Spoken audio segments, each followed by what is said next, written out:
What's up, guys? Welcome back to the Devery YouTube channel. Today, we have round two of our 3-round mock draft. We have 100 picks coming your way. Today, we're going 33 through 64. Make sure you stay with us through the intro, and make sure you subscribe to the channel while the intro is playing if you like what you see.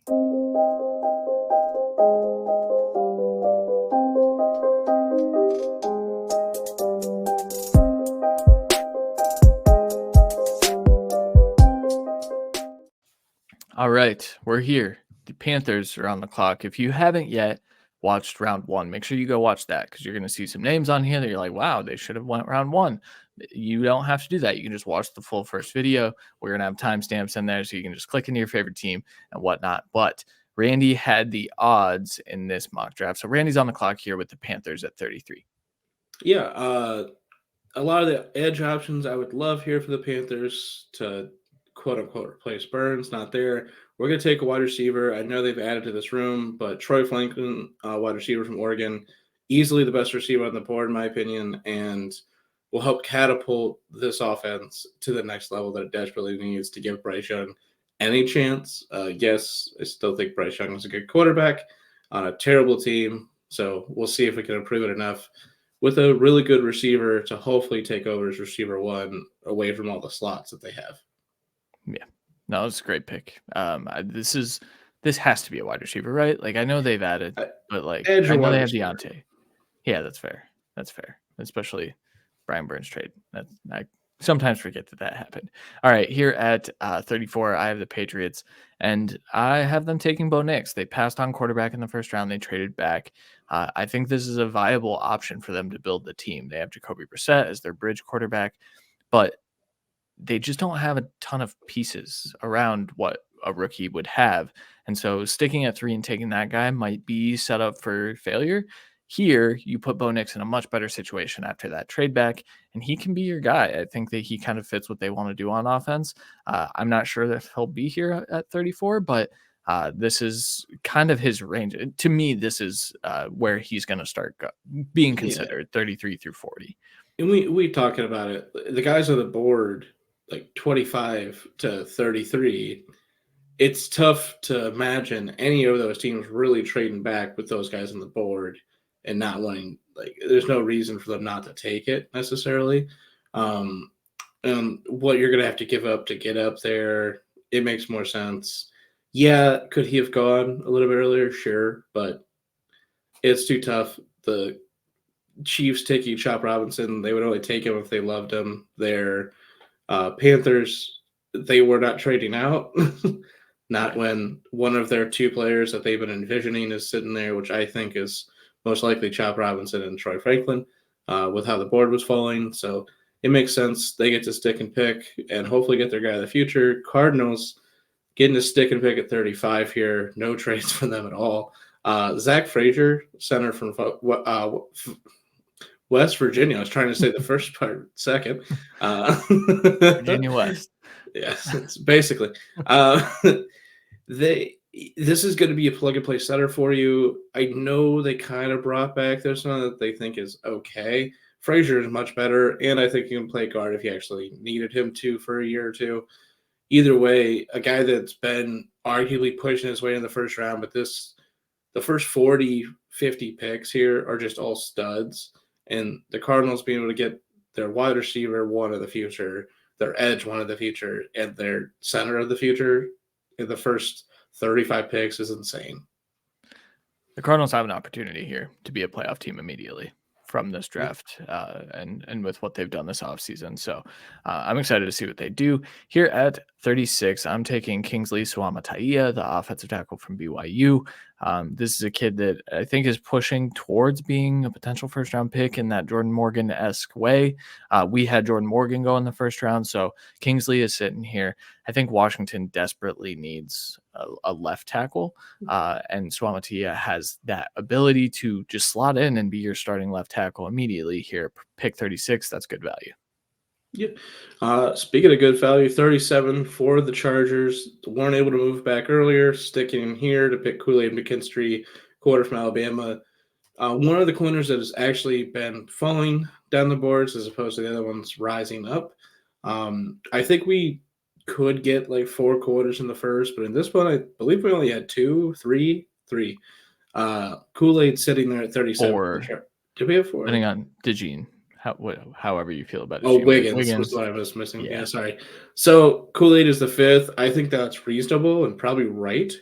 So for him to be there for them, they desperately need corner. Again, yes, I know they need right tackle. We already got the receiver. We got the corner.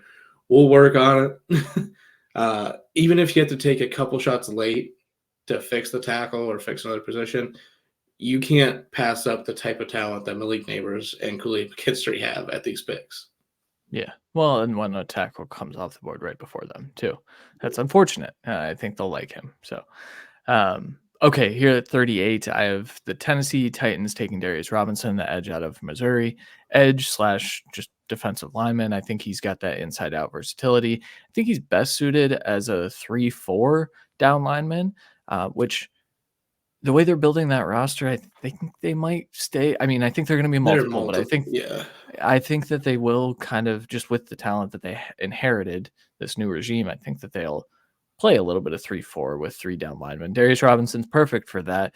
I think he's one of these set the edge power type of guys, really strong in the run game rather than a huge sack production guy. But those guys are valuable too, especially in round 2. I think this is his range for when I feel comfortable taking him. And the Titans, they're beefing up. This team is also just going crazy this offseason, having a very, very good offseason. This adds to it, in my opinion.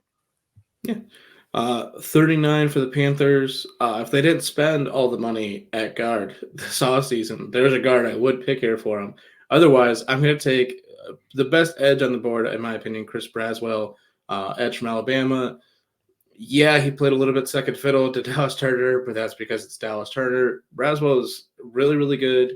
They signed a bunch of patchwork guys to edge. I think he could be, at worst, he'll be your edge two for the next 5 to 10 years. He is very, very good and help you reset that edge because you lost, I believe, you're starting 3 edges and signed 2 edges, possibly overpaying both.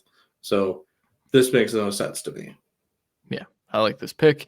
Here at pick 40, I'm taking Xavier Legette, the wide receiver from South Carolina, to the Washington Commanders. This is a pick that everyone's going to say, well, they have Jahan Dotson and they have Terry McLaurin. Yes, but they lost Curtis Samuel, and they really don't have a ton of talent behind that. So Xavier Legette, to me, slots in on the outside with Terry McLaurin. Jahan Dotson can be your pure slot wide receiver. And you're looking at a good situation for a rookie, hoping that Swama Taia works out at left tackle, because I think that protection can be an issue for that quarterback. But getting another big play wide receiver that can take a screen to the house with an A.J. Brown type play style, which I think that's 100% there, that's a good pick in the top 50, and Washington desperately needs someone like that. Yeah, they could really utilize a big slot as they have more route runner, deep threat guys on the outside. It makes more sense to get a guy like him in the middle when you have kind of a guy at tight end that's going to catch the ball and fall down. So we know Legette is not going to do that. 41, my second pick for the Packers here at 41, I took the safety. I said they could have taken the first. Tyler Newman, this is where you should go. Minnesota safety, obviously. Best safety in the class, and I know they spent money at the position, but they desperately need the running mate of McKinley, and this is going to be a perfect pairing to where you got an insane duo. If you can get another corner to help you out because your best 2 can't stay really healthy, and even honestly your best 3 can't stay healthy, so it makes the most sense to get a top-end safety here with how the board fell to you, and you already kind of fixed the offensive line, in my opinion, a little bit. You've already spent so many picks everywhere else. This makes the most sense. Yeah, I like this pick. Tyler Newman tested poorly at his pro day, and so someone made the comp, the kid from Miami, Javon Holland. That sounds about right. Different play styles, but also just instinctual, really good player. I think this is a perfect pick for the Packers. All right, I have the Broncos trading up here. I'm sorry, Broncos fans. I don't think you're going to like this, but I have them sending pick 49, pick 121 in the 4th round, pick 207 in the 7th round, and the 2025 4th round pick for pick 42 and pick 188 in the 5th round. And I have them taking Michael Penix Jr., quarterback from Washington. I know Broncos fans don't want Jarrett Stidham as their QB1. I also know that Bo Nix was sitting there earlier. I think when you start to consider what the draft capital need is to get this quarterback, Michael Penix kind of fits what Sean Payton wants to do in terms of like he will throw the ball to open guys. Some of these other quarterbacks might not do that. And so, well, I think Michael Pratt's certainly on their radar if they can't make something like this happen. I wanted them to go up, get ahead of Vegas, who also needs a quarterback of the future, and go get their quarterback that I feel can start week 1 for them. Yep. So Penix, to me, I think the league's lower on him. I'm a little lower on him as well, but he does some nice stuff, and he showed off a little bit more ability throughout this last season than I would have anticipated. We know he'll play in structure. He'll play in the offense. He'll hit the right throws. He can hit every level of the field. Yep. If you put talent around him, he can thrive. Could they use another receiver now? Probably. But, I mean, Definitely. we know him and Cortland Sutton are going to make some magic. Honestly, him and Mims, the way we saw this Washington offense, I think he can make some big plays with him as well. This is the smarter pick. We talked about for the Patriots. We picked Bo Nix. We're pretty positive he wouldn't start this year. Like they're going to stick with Brissett, in my opinion. Here, Penix of the two is the one best suited to play this year, day one. So the Broncos get their guy. They don't have to spend too much capital. They got extra capital to trade back. This makes the most sense for them if you can't get one of the top 5, which you're going to have to sell the farm to do it. And this coach has proved stuff for different teams, not this one. So let's not sell the farm for him. Yep. 43 Falcons don't move back early. They get probably the best edge in the class. They get a very, very good corner here in TJ Tampa, corner from Iowa State. Perfect corner 2 is kind of how I have him graded. I think he could be your corner 1 of the future for a bunch of teams, but he won't be that here. AJ Terrell's here. You get a really good running mate that can play multiple schemes, but especially as a corner 2, I think he can thrive at the next level. Yeah. Kid he hits hard and he's got some nice ball skills. He's the perfect mold for an aggressive corner too, in my opinion, which I think really helps this defense. All right, here at 44, the Vegas Raiders do take Spencer Rattler, the quarterback from South Carolina. This is one where I'm not going to lie. I just really want to see Spencer Rattler in Las Vegas with Gardner Minshew. I think this is a perfect, chaotic quarterback room.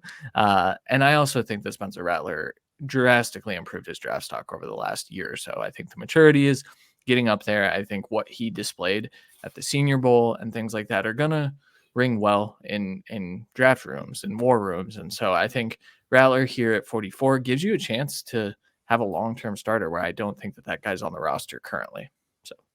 No, and he doesn't have to play at all this year. He'd be the third quarterback of the team, like no question. I think this is a bit high for my opinion of Rattler, but I do think he's definitely going late 2nd round, early 3rd round. There's no question at this point with all he's done. I think he deserves it, and his maturity kind of has always been his weak point and consistency. We saw a bit more consistency, but we saw a huge uptick in maturity. He's earned it. Good for him. I hope he can work out. 45 for the Saints. Like I said, they might think that they have a decent enough offensive line right now. Because of that and all the guys that went off the board, I'm going to take Jonah Ellis, the edge from Utah, here to greatly upgrade these edge rushers with more of a workhorse guy than just a high upside guy. He's also high upside. But an NFL family, he's got brothers in the NFL right now. He's going to know what it takes to get it done. And he's not going to be your best edge rusher day one. You've already paid that guy, possibly overpaid that guy with how many years he's got left, void. But Jonah Ellis is what you really need from this. You're not just taking a big upside athletic freak. You're taking a workhorse at the edge rusher position. He's one of my favorite players in this class, just bar for bar. I He's really, really like him. he's got the same effort style as Jared Verse, and I love Jared Verse. So putting him here where you didn't take Verse because you wanted to get your trio of wide receivers for the future for Derek Carr.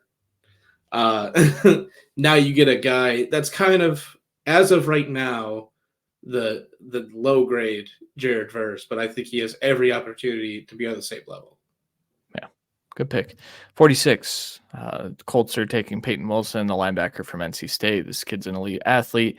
When we start to talk about how does he compare? I mean, he reminds me of Jack Campbell. I think that there were things on Jack Campbell's film. Very mindful, instinctual linebacker with elite speed.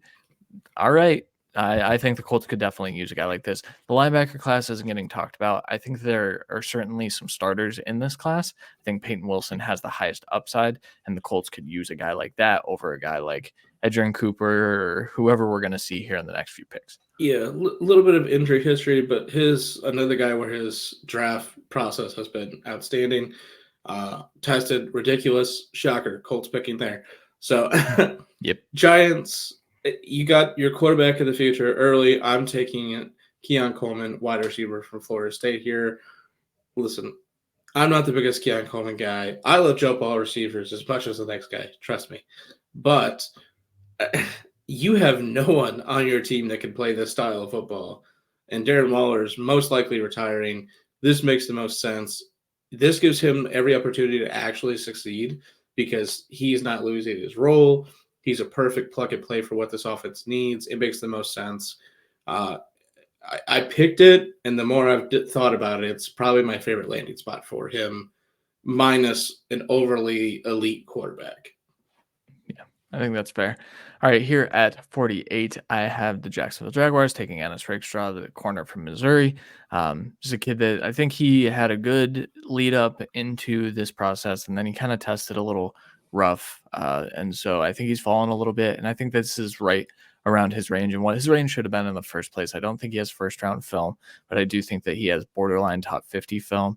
Just a solid player, might not be elite at anything at all. And the ball skills are certainly inconsistent, but I also think that this is a starting caliber corner that you can get at pick 48 here.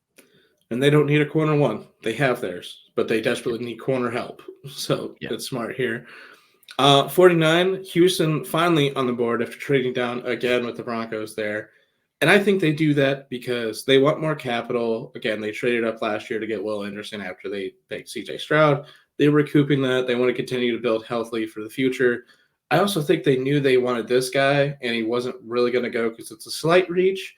When you got a defensive head coach, and you got a guy there like Devondre Sweat, the DT from Texas, I think this is one of the best pairings for him for his future. Is he going to play all three downs? No. He's going to rotate in, and he's going to be dominant for this team. This is the perfect system for him to get the most out of him. Obviously, Texans fans, your upside of what you want is what you got from Vince Wilfork down the stretch. Later years of his career, I don't think Sweat is going to get to that Hall of Fame level that Wilfork is. But the later years, he lost a step a bit, but he was still phenomenal. And I think that's what Sweat can be at the upside, especially on a couple, 50 to 60% of the snaps of a drive. He's going to be elite. He's kind of worked his weight down. I think he's a little bit under what his playing weight was, but at the NFL level, they'll figure all that out for him. Yeah, that's a big boy. Dominant boy. yeah, he's good. Here at 50, I have the Eagles taking Patrick Paul, the offensive tackle from Houston. This is one where he doesn't really fit what the Eagles currently deploy on offense. I think he's an atrocious run blocker, but the pass protection is elite. He's an elite athlete, and so they can get him in the building. He's not ready to play week one. He doesn't need to be. He doesn't need to play at all this year unless you experience injury, of course. So this is one of those developmental guys that we're going to take now and make sure that we can mold him into the player that we want to see in the future.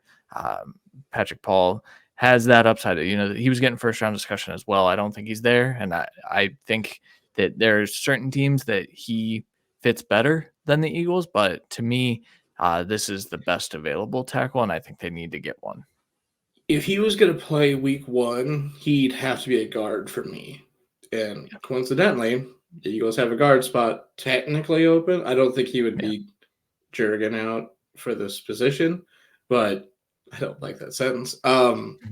But I think Paul at least has the opportunity to be their swing piece in the offensive line, which they utilize every single year. They have 2 of them. They randomly get signed down the road. So this is a smart pick for them to where they can continue to build for the future. Their offensive line interior now is really young, where their tackles aren't. So it's a good guy to get in there to hopefully replace one of them in the future. 51. For the Steelers, you got your left tackle of the future, Mims, early. Let's get your corner 2 of the future in Kamari Lassiter, corner from Georgia. Yes, it's the Steelers. We're sticking to Georgia. They're following the Eagles' footsteps to build this program with only Georgia players. So that's what we're going to do. Lassiter, yeah, he's a low 4.5 or high 4.5, 4.6 player. Speed-wise, we kind of saw that on tape, though. So I'm not shocked at that. And his tape easily puts him here in the top 50. I know it's 51, but it's all the same thing for this round. And this is a great position for him to be a corner 2 with an aggressive corner opposite him. This is a good fit.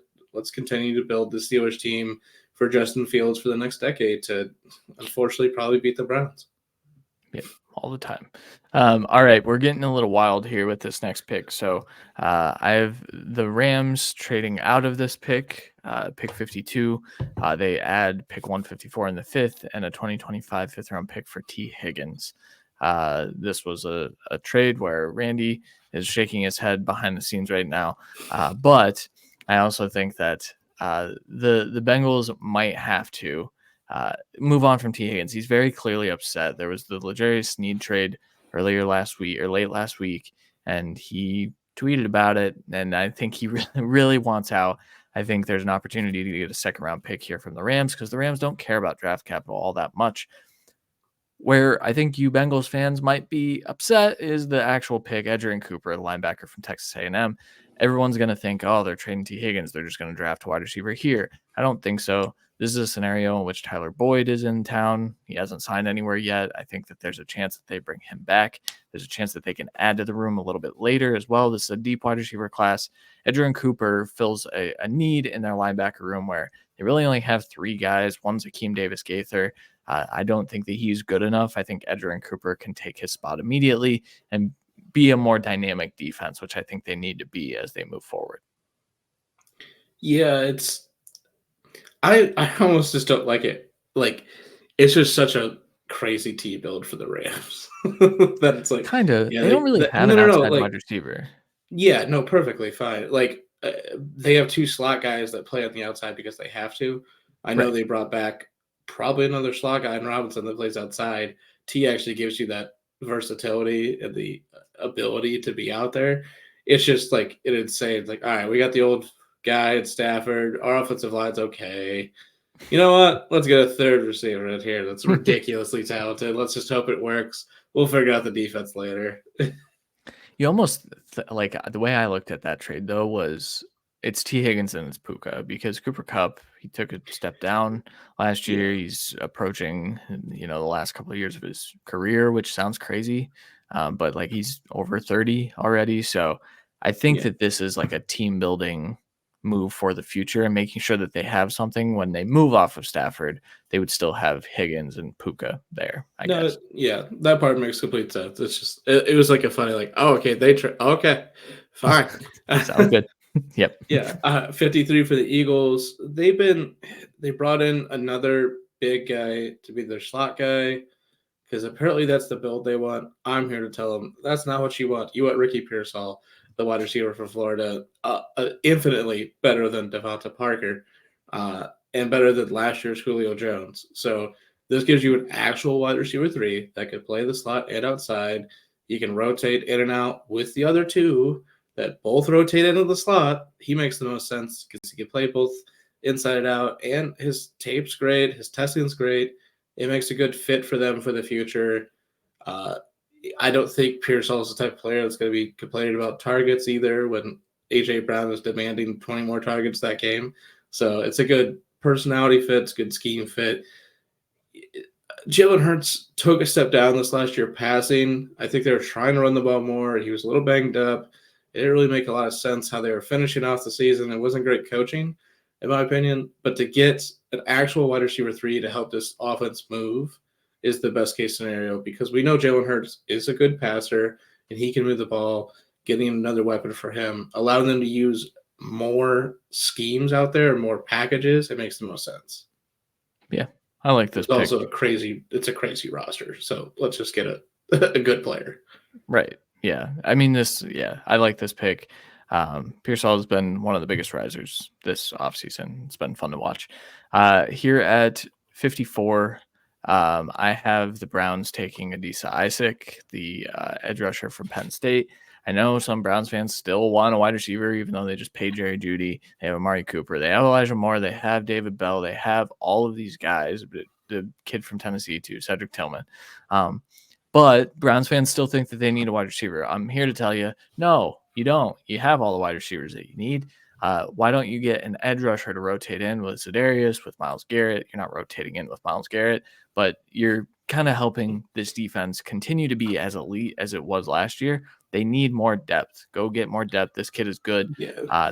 I think he was on film better than Chop Robinson, but from an upside perspective, he's not better than Chop Robinson. So he's still here. Yeah.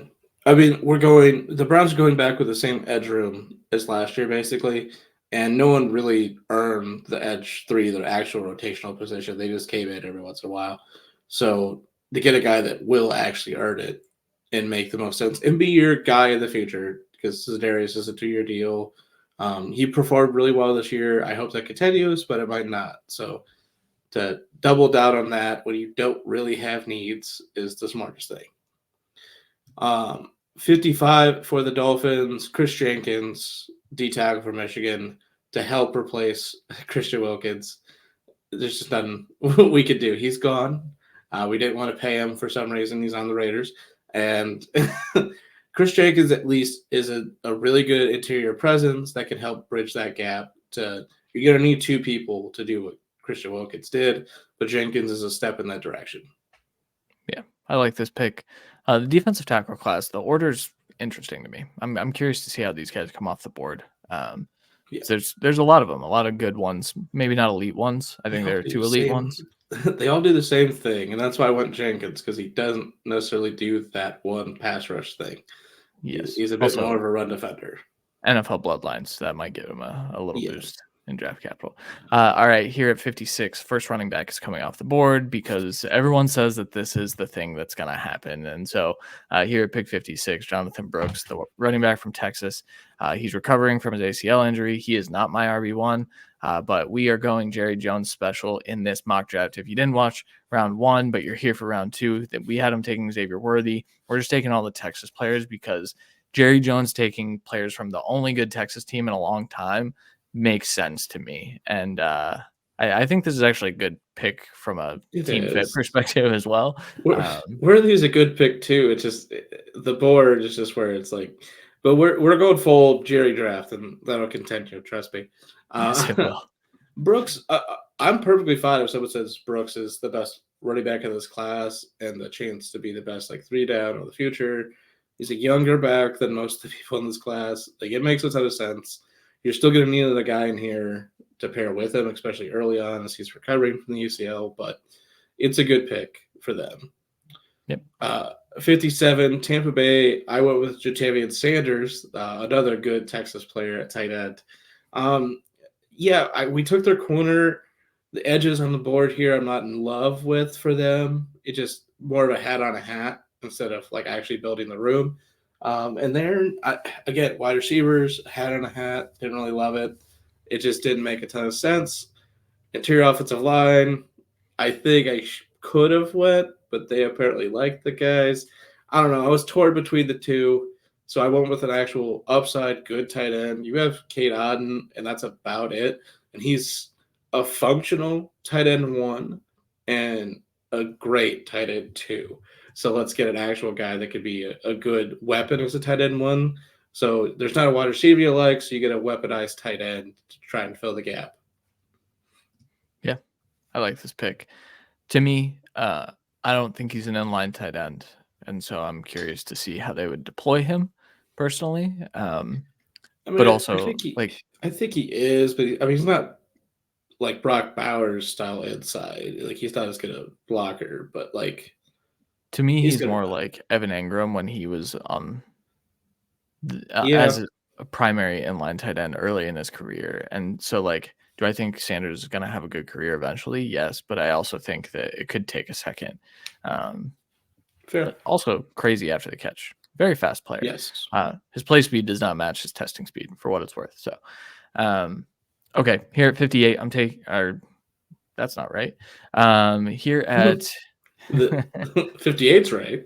58 is right. Here at 58, I am taking Max Melton, the corner from Rutgers.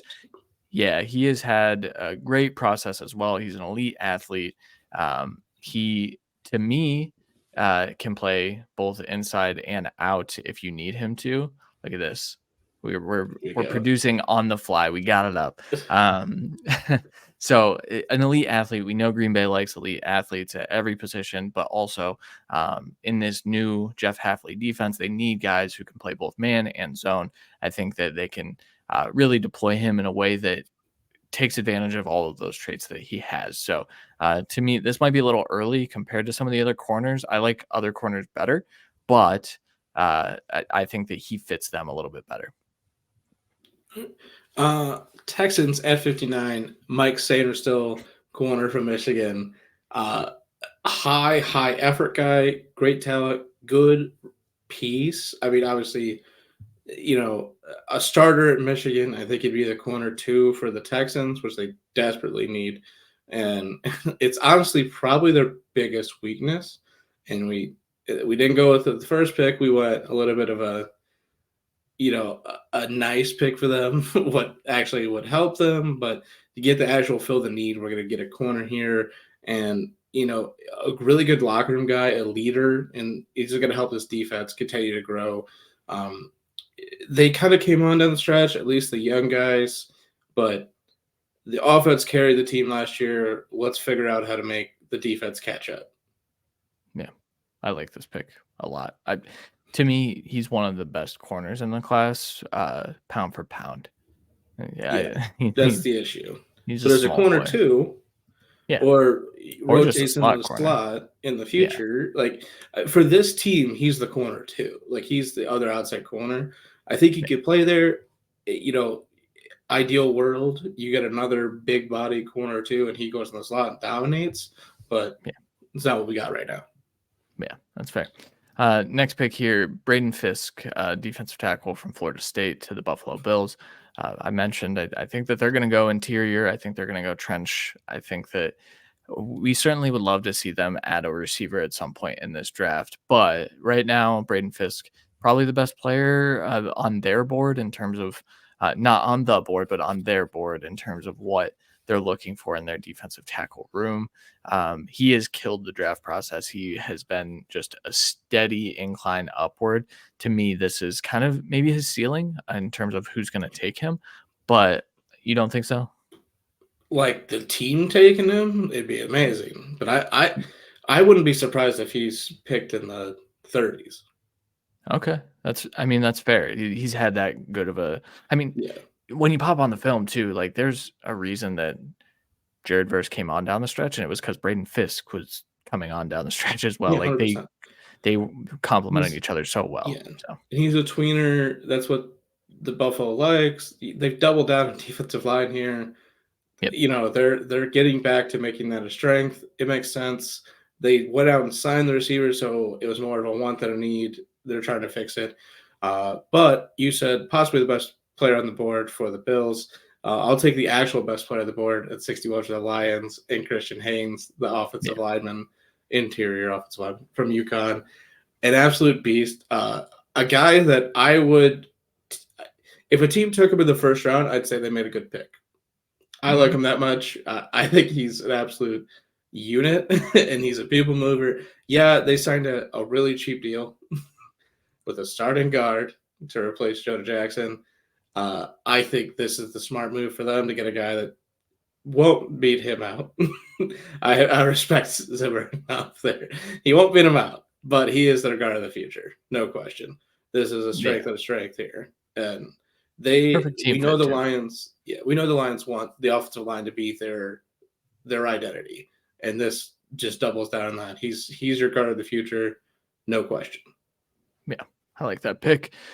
We're going to continue the guard train here. Pick 62, Cooper Beebe, guard from Kansas State. This is a guy that's been on draft radars for 3 years now. That's when you have guys like that, it's easy to sour on them because we've talked about them or kept an eye on them for so long.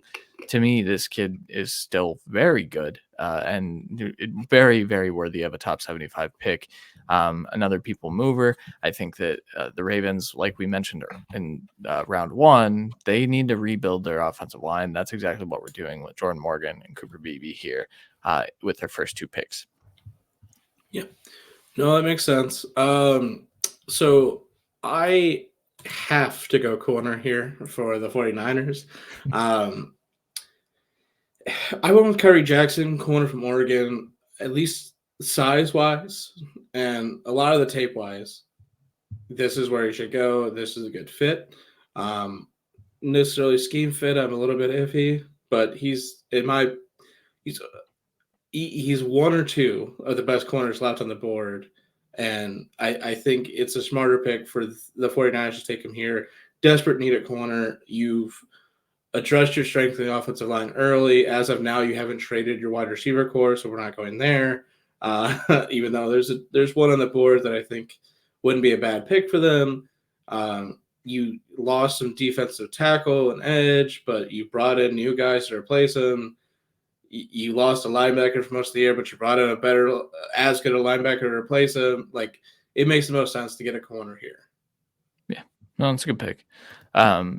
Speaking of, we're just going to stick to defensive backs, but here with the final pick of the second round, Javon Bullard, the safety from Georgia, bit undersized. I think that's going to knock him down some boards, but to me, just an instinctual player. Flies around the football field. He's everywhere. He's got range. He's got pretty much everything you're looking for in a starting safety, and the Chiefs kind of need a second safety right now. And if nothing else, a third safety that can rotate in. Think he can play some slot corner for you. You've got you've got a super versatile piece. Once again, this is how the Chiefs build. You think that they're going to take a wide receiver because that's what everyone has said all offseason, and they don't really feel they need to because of how they've kind of constructed this roster. They go with a safety that can be an impact player in a Super Bowl. That's what they're looking for. Can you be an impact player in a Super Bowl? Because we're going to be there, and I think Bullard can. 100%. That concludes the second round. We're going to have the third round tomorrow on this YouTube channel. So make sure if you liked what you saw, make sure you subscribe to the channel, like this video as well, and then leave a comment. Let us know what you think about your team's first 2 rounds. If you watched round 1, you came back for round 2, leave a comment. Let us know where we're wrong, where we're right, if you agree, things like that. And like I said, we'll have round 3 here coming up soon. We appreciate you guys watching.